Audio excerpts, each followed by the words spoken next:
Ever wonder how much the cutting-edge secrets management platform, Hashicorp Vault, will cost you? Let's dive into the pricing of Hashicorp Vault. The first thing to understand is that the price you pay at every month isn't a fixed number, and that's because it really depends on your selected platform. Think cloud versus self-manage.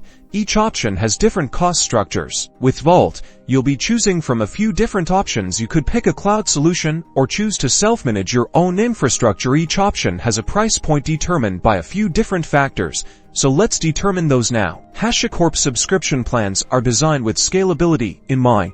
Most of the time, your subscription will scale based on how you use the service. This pay-as-you-go approach ensures you're only paying for exactly what you need. The core factors for most plans typically include storage, the number of API calls you're making accessing your secrets, and the features you want available. You'll usually pay more for greater needs in these categories. It's key to estimate these ahead of time whenever possible. Consider the scale of your operations when choosing a plan. The number of secrets you need to manage and the number of users and applications accessing those secrets will heavily influence your plan selection. Choosing the right plan ensures effectiveness and efficiency. Evaluating your needs against the available pricing options is essential to get the best value and ensure your secrets management solution works for you. Be sure to research the platform you selected, use the included free credits, and be mindful of your scaling needs for an optimal experience. And that's the lowdown on Hashicorp Vault pricing.